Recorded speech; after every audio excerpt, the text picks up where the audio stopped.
Hi friends, నమస్తే. Welcome to stitching school by Jyothi. ఈరోజు వీడియోలో నేను పేపర్ కటింగ్స్ తోటి మనం ఏ విధంగా డైలీ బ్లౌజెస్ కానీ లేదంటే లైనింగ్ బ్లౌజెస్ కానీ ఎలా మార్కింగ్ చేసుకోవాలి, ఎలా గుర్తుపెట్టుకోవాలి అనేది చూపిస్తున్నాను. మీరు నార్మల్గా కొత్తగా నేర్చుకునే వాళ్ళైతే మీ ఆది బ్లౌజ్ ప్రకారము లేదా మీ పర్ఫెక్ట్గా ఉండే మెజర్మెంట్స్ ప్రకారము ఒక పేపర్ మీద ఆ మెజర్మెంట్స్ని గీసుకొని ఆ తర్వాత అట్లా కట్ చేసుకొని పెట్టుకోవాలి. అలా పెట్టుకోవటం వల్ల మనకి ఎటువంటి యూజెస్ ఉంటాయి అంటే నేను ఇప్పుడు ఈ వీడియోలో మీకు ఎక్స్ప్లెయిన్ చేస్తాను. ఈ విధంగా నేను కూడా చేశాను. ఇక్కడ మీరు చూస్తున్నటువంటి ఈ పేపర్ కటింగ్స్ అన్నీ కూడా దాదాపుగా 6 సంవత్సరాల క్రితమే అనమాట. మనం కొత్తగా నేర్చుకునేటప్పుడు మన బ్లౌజెస్ని మనమే స్టిచ్ చేసుకుంటూ ఉంటాము. సో ప్రతిసారి కూడా మనం ఒకే మెజర్మెంట్స్ని యూస్ చేస్తూ ఉంటాం ఆల్మోస్ట్గా.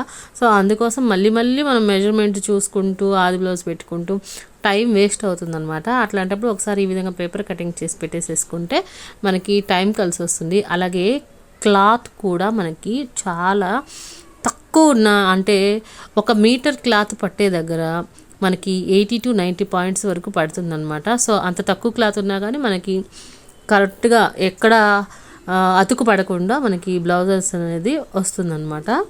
లైనింగ్ క్లాత్ కానీ లేదా మెయిన్ క్లాత్ కానీ మనకి తక్కువగా ఉన్నప్పుడు కొన్ని అటాచ్మెంట్స్ పడుతూ ఉంటాయండి. చంక దగ్గర లేదంటే నడుము దగ్గర కొన్ని చిన్న పీసెస్ని అటాచ్ చేయాల్సి వస్తుంది. అలాంటప్పుడు చాలా విసుగ్గా ఉంటుంది కొన్నిసార్లు. అలా కాకుండా ఇలా ఒకసారి మనం మెజర్మెంట్ తోటి కట్ చేసుకున్నటువంటి కార్డ్బోర్డ్ని కానీ లేదా షీట్స్ని కానీ పక్కన పెట్టుకున్నట్లయితే కొంచెం క్లాత్ని మనము మార్కింగ్ చేసుకునే ముందలే చాలా వరకు స్పేస్ని అడ్జస్ట్ చేసేసుకొని ఆ తర్వాత మనం మార్కింగ్ చేసుకుంటాము. అది ఇక్కడ నేను చూపిస్తున్నాను చూడండి. ఈ విధంగా లైనింగ్ ఫ్యాబ్రిక్ని తీసుకొని దాని మీద బ్యాక్ పార్ట్ని నేను పెట్టుకున్నాను.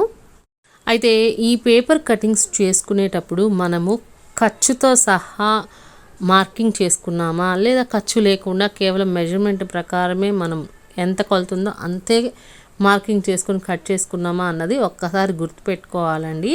అలాగే ప్రతి పార్ట్ని కూడా మనము ఫ్రంట్ బ్యాక్ లేదంటే అట్లా మనం నోట్ చేసుకోవాలి.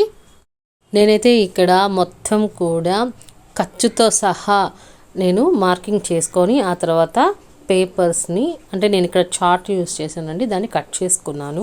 సో మీ దగ్గర ఉంటే చార్ట్ పేపర్ని యూస్ చేయండి, లేదంటే న్యూస్ పేపర్స్ని కూడా చేసుకోవచ్చు. మీరు ఇంకొంచెం కష్టపడ్డట్టంటే అంటే మామూలుగా మనకి బాక్సెస్ వస్తూ ఉంటాయి కదా, కార్డ్బోర్డ్ బాక్సెస్. ఆ కార్డ్బోర్డ్ బాక్సెస్ తోటి కూడా మీరు ఇలాగా మీరు మెజర్మెంట్స్ని గీసుకొని కట్ చేసి పెట్టుకుంటే అవి ఇంకా అసలుకి నలిగిపోకుండా ఉంటాయి. అలాగే మీకు లాంగ్ లాస్టింగ్గా కూడా ఉంటాయి. ఇంకా చెప్పాలని అంటే ఒకవేళ మీరు టైలరింగ్ చేయాలి అని అనుకున్నట్లయితే మీరు 36 ఇంచెస్కి 34 ఇంచెస్కి అలాగే ప్రతి ఒక్క ఇంచెస్కి కూడా మీరు మెజరింగ్ అనేది చేసుకొని అట్లా పార్ట్స్ కనుక పక్కన పెట్టుకున్నట్లయితే మీకు ఈజీగా ఉంటుందన్నమాట. సో ప్రతిసారి మనం టేప్ తోటి కొలుకోవాల్సిన అవసరం ఉండదు.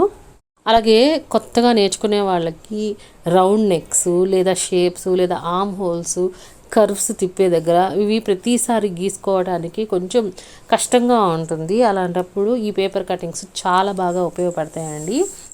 ఇలా పేపర్ కటింగ్స్ చేసుకునేటప్పుడు అన్నిటికీ వీలుగా ఉండే నెక్నే మనం మార్కింగ్ చేసుకోవాలండి. సో రౌండ్ నెక్ అనేది మనం ఒకసారి మార్కింగ్ చేసుకుని కట్ చేసుకున్నట్లయితే మిగతా వాటన్నిటిని కూడా మనం ఆ టైంలో మనకి ఏ నెక్ కావాలో ఆ నెక్ని మనము డ్రా చేసేసుకోవచ్చు చాలా ఈజీగా. జస్ట్ ఒక 5 మినిట్స్లో మీరు లైనింగ్ బ్లౌజ్నైనా లేదా నార్మల్ బ్లౌజ్నైనా కానీ మార్కింగ్ చేసి కట్ చేసేసుకుంటారు. సో టైం చాలా సేవ్ అవుతుంది.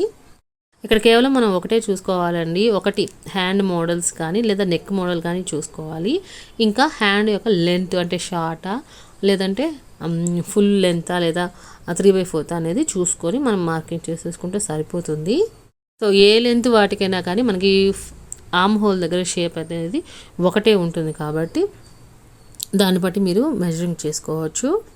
ఇలా పేపర్ కటింగ్స్ని మీరు కట్ చేసి ముందు పెట్టుకోవటం వల్ల మీకు ప్రతిసారి టేప్ దగ్గర 36 ఇంచెసా 34 ఇంచెసా 2 ఇంచెసా 1 ఇంచెసా అనే కన్ఫ్యూజన్ అనేది ఉండదండి. సో ఈ విధంగా మీరు ఒక్కొక్క సెట్ అంటే 32 ఇంచెస్కి ఒక సెట్ ఫ్రంట్ బ్యాక్ అలాగే స్లీవ్, అలాగే 34 ఇంచెస్కి ఒకటి, అలాగే 36 ఇంచెస్కి అట్లాగా ప్రతి ఒక్క సెట్ మీరు పెట్టుకోవచ్చు అండి. అప్పుడు మీకు ఏ సైజు బ్లౌజు మీరు మార్కింగ్ చేసుకోవాలనుకుంటున్నారో అది చాలా ఈజీగా కట్ చేసేసుకోవచ్చు. చూడండి, ఇక్కడ నేను ఆల్రెడీ బ్యాక్ పార్ట్ని డ్రా చేసేసుకున్నాను. ఇప్పుడు క్రాస్ కటింగ్ బ్లౌజ్ని నేను కట్ చేస్తున్నాను. మనము ఫ్రంట్ పార్ట్ని ఈ విధంగా క్రాస్గా పెట్టుకొని ఇట్లాగా గీసుకుంటున్నాము. ఆల్రెడీ మనము మజరింగ్ చేసుకున్నవే అయినా కానీ ఎక్కడైతే మనము 2 లైన్స్ని జాయిన్ చేస్తూ ఉంటామో ఆ ప్లేస్లో మనకి ప్లస్ గుర్తు వచ్చే విధంగానే మనము డ్రా చేసుకోవాలండి. అప్పుడు మాత్రమే మనకి కరెక్ట్గా మెజరింగ్ అనేది వస్తుంది. అలాగే షేప్ కూడా మనకి చాలా పర్ఫెక్ట్గా వస్తుంది. సో ఈ విధంగా యాజ్ ఇట్ ఈజ్గా పేపర్ కటింగ్స్ ఎంతైతే ఉన్నాయో అట్లాగా వాటిని ఎక్కడైతే వీలుగా ఉంటుందో అక్కడ పెట్టేసేసుకొని తర్వాత మార్కింగ్ చేసేసుకుంటున్నాము. చూడండి, ఈ విధంగా మార్కింగ్ చేసుకున్న తర్వాత మనకి ఎక్స్ట్రా ఫిట్టింగ్స్ అంటే ఒకవేళ బ్లౌజ్ అనేది 32 ఇంచెస్ తీసుకున్నారనుకోండి, కానీ వాళ్ళు లూజ్ పెట్టమన్నారు, అంటే ఎన్ని ఇంచులు లూజ్ పెట్టమన్నారు లేదా ఎన్ని ఇంచులు లెంత్ పొడవు పెంచమన్నారు అనే దాన్ని మనం తర్వాత మెజరింగ్ చేసుకోవచ్చు. సో నార్మల్గా వీటి మెజర్మెంట్స్ ప్రకారం వీటిని డ్రా చేసుకున్న తర్వాత మీకు ఎంతైతే అవసరం పడుతుందో, ఎక్కడ మాత్రం అవసరం పడుతుందో అక్కడ మాత్రమే మీరు జస్ట్ ఆ మాత్రం ఎంత లెంత్ కావాలో అంత లెంత్, లేదంటే ఎంత సైజు కావాలో అంత సైజు మీరు డ్రా చేసేసుకోవచ్చు. ఈ పేపర్ కటింగ్స్ అనేవి కొత్తగా నేర్చుకునే వాళ్ళకే కాదండి, ఆల్రెడీ నేర్చుకొని బిజినెస్ చేస్తున్న వాళ్ళకి కూడా చాలా బాగా ఉపయోగపడతాయి. అది ఎలాగో నేను చెప్తాను. ఇప్పుడు కొత్తగా నేర్చుకునే వాళ్ళకి ప్రతిసారి కూడా నెక్స్ డ్రా చేసుకోవడం కానీ ఆర్మ్ హోల్ డ్రా చేసుకోవడం కానీ కొంచెం కష్టంగా ఉంటుంది. కాబట్టి వాళ్ళకి అది బాగా హెల్ప్ అవుతుంది. అయితే మరి బిజినెస్ చేసే వాళ్ళకి లేదా ఎక్కువగా బ్లౌజెస్ కుట్టే వాళ్ళకి ఎలా యూజ్ అవుతుంది అని అంటే, ఒకేసారి వాళ్ళు 2-3 బ్లౌజులు లేదా ఒక్క రోజుకి వచ్చేసి 10 బ్లౌజుల దాకా వాళ్ళు చేయాల్సి వస్తుంది. అట్లాంటప్పుడు టైం అనేది చాలా బాగా సేవ్ అవుతుందండి ఇట్లాంటి మెజరింగ్ పేపర్స్ అనేవి పెట్టుకున్నట్లయితే. కొన్నిసార్లు మన దగ్గర ఉన్న క్లాత్కి అది సరిపోక జాయింట్ చేయాల్సిన అవసరం వస్తుంది. అట్లాంటప్పుడు ఆ జాయింట్ చేయడానికి కావాల్సిన క్లాత్ ఉందో లేదో మనకు తెలియదు అనమాట. స్టిచ్ చేసుకునేటప్పుడు చూసుకుందాంలే అనుకుంటుంటాము. అయితే కొన్నిసార్లు మనకి అవి సరిపోకపోవచ్చు. కానీ ఇలా మెజరింగ్ చేసుకోవటం వల్ల మనకి ముందే తెలుస్తుంది, ఇక్కడ క్లాత్ ఉంది, ఇక్కడ ఇంత క్లాత్ ఉంది, సో ఇది మనకి సరిపోతుంది, లేదంటే మనకి ఎక్స్ట్రా అవసరం పడుతుంది అనేది మనకి తెలుస్తుంది. ఇప్పుడైతే నేను యాసిడ్గా పేపర్ కటింగ్స్ ఎంత ఉందో అంతవరకు మెజరింగ్ చేసేసానండి. ఆ తర్వాత 2 ఇంచెస్ అనేది ఎక్స్ట్రాగా పెట్టుకోవాలనుకుంటున్నాను. అంటే లెంత్ వైజ్ నేను పెంచాలనుకుంటున్నాను. సో నేను బ్యాక్ పార్ట్కి ఏ విధంగా 1 ఇంచ్ వరకు ఎక్స్ట్రా పెట్టుకున్నాను, అదేవిధంగా ఫ్రంట్ పార్ట్కి కూడా ఎక్స్ట్రా పెట్టుకున్నాను. ఇంకా హ్యాండ్స్కి వచ్చేసరికి ఆర్మ్ హోల్ దగ్గర కొంచెం ఎక్స్ట్రా క్లాత్ పడుతుంది. దానికి కూడా ట్రయాంగిల్లో క్లాత్ అనేది ఒక చోట చిన్న పార్ట్ కనిపిస్తుంది కదా, సో దాని మీద మనం గీసేసుకున్నాము. సో దానివల్ల మనకి ఎక్స్ట్రా అటాచ్మెంట్ చేయాల్సిన క్లాత్ కూడా మనకి ఉంది అనేది అర్థమైపోతుంది. ఆ తర్వాత ఈజీగా మనము కట్ చేసేసుకుంటున్నాం. ఇలా కట్ చేసుకునేటప్పుడు ఒకేసారి కింద వైపు మెయిన్ ఫ్యాబ్రిక్ పెట్టుకొని కూడా మీరు కట్ చేసుకోవచ్చు. ఇంకా నేను ఇక్కడ తీసుకున్నటువంటి మెయిన్ ఫ్యాబ్రిక్ అనేది సిల్కీ ఫ్యాబ్రిక్ అనమాట. సో అది కూడా నేను ఏ విధంగా కట్ చేస్తానో చూపిస్తున్నాను. ఈ విధంగా నేను అన్నిటినీ కూడా డ్రా చేసేసుకొని కట్ చేసేసుకుంటున్నానండి. ఇట్లాగా మనము ఎక్కడైతే ఎండ్ అవుతుందో అక్కడ ప్లస్ గుర్తు వచ్చే విధంగా మనం మార్క్ చేసుకోవటం వల్ల, చెప్పాను కదా ఆల్రెడీ, మనకి పర్ఫెక్ట్గా కట్ అవుతుందని. ఇంకా మనం ఎప్పుడూ కూడా మెజరింగ్ తీసుకున్నటువంటి లైన్ మీద కట్ చేయకూడదండి, కొంచెం బయట వైపుకే మనం కట్ చేసుకోవాలి. దానివల్ల మనకి మనం ఎంతవరకు మెజర్ చేసుకున్నాం, ఏ షేప్లో మెజర్ చేసుకున్నాం అనేది మనకి అర్థమవుతుంది. అలాగే మనం కుట్టేటప్పుడు అంటే స్టిచ్ చేసేటప్పుడు కూడా మనకి ఈ గీతలు అనేవి అవసరం పడతాయి. కాబట్టి ఎప్పుడు కూడా లైన్ మీద కట్ చేయొద్దండి. సో ఈ విధంగా నేను వీడియోలో చూపిస్తున్న విధంగా లైన్కి కొంచెం పక్కగా 1/2 ఇంచు అంటే కూడా తక్కువగా మీరు క్లాత్ని ఉంచుకొని కట్ చేసుకోవాలి. ఇక్కడ నేనైతే బ్యాక్ నెక్ పార్ట్ని కట్ చేశాను, ఆర్మ్ హోల్ దగ్గరికి వచ్చాను అనమాట. సో ఇక్కడ ఎప్పుడు కూడా బ్యాక్ పార్ట్కి పక్కనే మనకి షేప్ పట్టి పార్ట్స్ అనేవి వచ్చేస్తాయండి. సో మనం ఎక్కువగా కూడా కటింగ్స్ చేయాల్సిన అవసరం ఉండదు. టైలరింగ్ చేసేటప్పుడు మనం అనుకున్న మోడల్ని యాజ్ ఇట్ ఈజ్గా కట్ చేసి కుట్టడమే కాదండి, మన దగ్గర ఉన్నటువంటి క్లాత్ని మనం సర్ది కుట్టుకోవటం కూడా టైలరింగ్కి ఉండాల్సిన ముఖ్య లక్షణం అనమాట. సో మనకి ఒకవేళ క్లాత్ అనేది తగ్గితే ఏ విధంగా మనం అడ్జస్ట్ చేసుకోవాలనేది కూడా తెలిసి ఉండాలి. అలాగే మనము ఫ్యాబ్రిక్ని కట్ చేసుకునేటప్పుడు ఈ విధంగా అక్కడక్కడ ట్రయాంగిల్ షేప్లో చిన్న చిన్న కట్స్ అనేవి ఇచ్చుకున్నట్లయితే మనం ఎక్కడైతే స్టిచ్ చేసుకోవాలో అక్కడ మనకి తెలుస్తుందన్నమాట. అంటే కుట్టుకునేటప్పుడు మనం ఇక్కడి నుంచి మొదలు పెట్టుకోవాలి అనేది అర్థమవుతుంది. చూడండి, ఈ విధంగా క్లాత్ని మడత పెట్టుకొని చిన్న కట్ అనేది ఇచ్చుకోవాలి. ఇక్కడ నేను స్లీవ్స్కి ఇస్తున్నాను అనమాట. సో స్లీవ్ సెంటర్కి ఎక్కడ వస్తుంది, అలాగే ఎక్కడ జాయింట్ చేయాలి అలా 3 టక్స్ అనేవి కంపల్సరీగా ఇచ్చుకోవాలండి. ఆ తర్వాత ఈ విధంగా మడత పెట్టేసేసుకొని ముందు వైపు కటింగ్ కూడా ఆల్రెడీ నేను చేసేసాను కాబట్టి చూడండి ఎంత పర్ఫెక్ట్గా వచ్చిందో. అంటే ఫ్రంట్ వైపు డీప్ అనమాట హ్యాండ్స్కి. సో ఆ విధంగా వచ్చేసింది. హ్యాండ్ పార్ట్ వచ్చేసింది, అలాగే ఫ్రంట్ పార్ట్, షేప్ పట్టి, ఇంకా బ్యాక్ పార్ట్ ఇవన్నీ కూడా కట్ చేసేసుకున్నాము.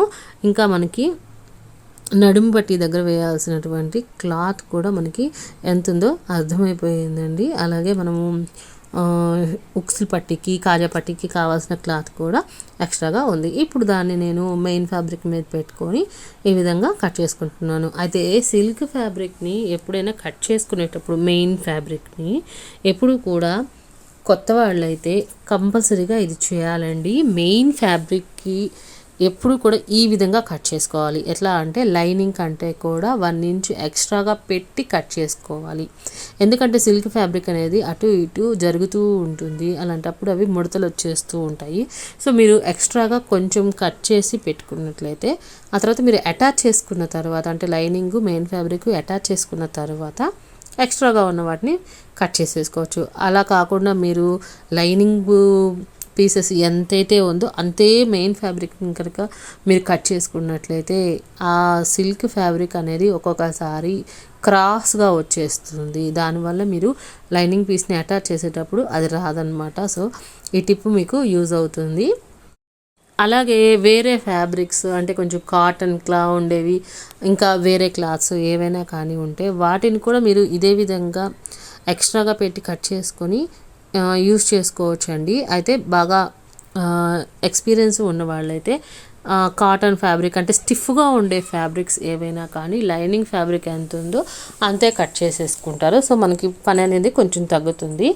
అయితే మనం ఎన్ని పిన్నులు పెట్టుకున్నా లేదా ఎంత సేఫ్టీగా పెట్టుకొని కదలకుండా ఉంచినా కానీ సిల్క్ ఫ్యాబ్రిక్ అనేది ఒక్కొక్కసారి జరిగిపోతుంది. కాబట్టి ఖచ్చితంగా మీరు లైనింగ్ ఫ్యాబ్రిక్ అంటే కూడా ఎక్స్ట్రాగా దాన్ని ఉంచి కట్ చేసుకోవాలి. సో వీడియోలో చూస్తుంటే మీకు అర్థమవుతుంటుంది.